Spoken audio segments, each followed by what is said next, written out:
ទូរស័ព្ទភាជាតិបារាំងភូបលិកស៊ីណាបានចេញផ្សាយវីដេអូស៊ើបអង្កេតរយៈពេល55នាទីលើព្រះមហាក្សត្រថៃវជ្ជរាលង្កនដោយលាតត្រដាងរឿងអាស្រូវរាជវង្សរាប់ទសវត្សរ៍របស់ទ្រង់ការគៀបសង្កត់ផ្នែកនយោបាយនិងការក្តាប់អំណាចរបស់រាជាធិបតេយ្យខ្សែភាពយន្តស៊ើបការសម្ងាត់នេះត្រូវបានចាក់ផ្សាយជាភាសាបារាំងនៅថ្ងៃទី30ខែវិច្ឆិកាឆ្នាំ2025ដោយមានអ្នកទស្សនារាប់លានអ្នកនៅទូទាំងពិភពលោកវីដេអូនេះបង្ហាញពីអ្នកកាសែតបារាំងដែលក្លែងខ្លួនជាអ្នកទេសចរដើម្បីថតមហាក្សត្រវជ្ជរាលង្កនក្នុងអំឡុងពេលទ្រង់បង្ហាញខ្លួនជាសាធារណៈដ៏កម្រផ្នែកដំបូងនៃកម្រងស៊ើបអង្កេតរបស់ទូរទស្សន៍បារាំងនេះគឺខ្សែអាត់វីដេអូនៃពិធីខួបកំណើតដ៏ល្បីល្បាញនៅក្នុងឆ្នាំ2001របស់ភរិយាទី3របស់ព្រះអង្គគឺក្សត្រីស្រីរស្មីដែលត្រូវបានបង្ខំឲ្យអាក្រាតកាយស្ទើរតែទាំងស្រុងមន្ត្រីនិងបុគ្គលិករាជវាំងឈរមើលដោយមិនហ៊ានមាត់កដែលជារឿងអាស្រូវក៏ក្រៅប្រទេសថៃ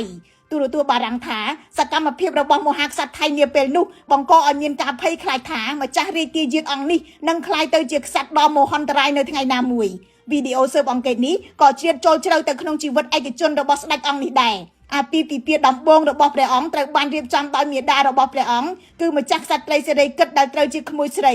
អាពាហ៍ពិពាហ៍នេះបានប្រេះឆាយ៉ាងឆាប់រហ័សដោយក្សត្រវជ្ជរាលង្កនបានតាក់ទងនារីដទៃដោយបើកចំហ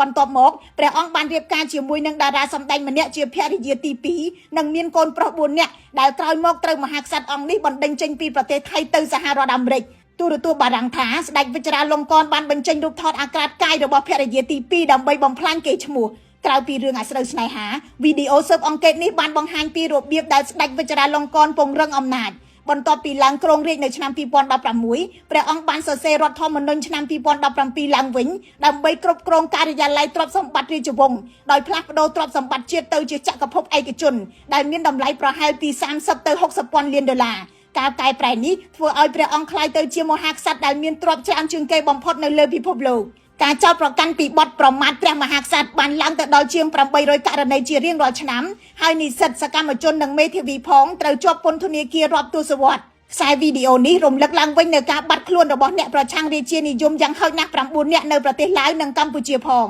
ទូរទស្សន៍បារាំងដដែលបានទម្លាយបញ្ហានៃការស្នងតំណែងក្នុងព្រះជន្ម72វស្សាមហាក្សត្រវជ្ជរាលង្កននៅមិនទាន់ដាក់ឈ្មោះអ្នកស្នងតំណែងនៅឡើយទេព្រះអង្គម្ចាស់ឌីផាខនដែលជាអ្នកស្នងតំណែងផ្លូវការតែមួយគត់មានបញ្ហាប្រឈមនៅក្នុងការអភិវឌ្ឍបញ្ញាស្មារតីខណៈដែលរាជបុត្រាដែលនិរទេសខ្លួននៅអាមេរិកកំពុងវិលត្រឡប់ទៅថៃវិញដែលបង្កឲ្យមានចំនួនបកពួកនៅក្នុងរាជវង្សទូរទស្សន៍នេះបានបញ្ចប់ជាមួយនឹងសារផ្លែផ្កាថាស្ដេចវជ្ជរាលង្កនមើលទៅដូចជាព្រះអាទិត្យដែលមិនអាចប៉ះពាល់បានក៏ប៉ុន្តែនៅពីក្រោយរូបភាពនេះគឺរបបរាជានិយមដែលរង្គោះរង្គើដោយរឿងអាស្រូវការគៀបសង្កត់និងវិបត្តិផ្ទៃក្នុងដែលប្រទេសថៃមិនអាចលាក់បាំងបាន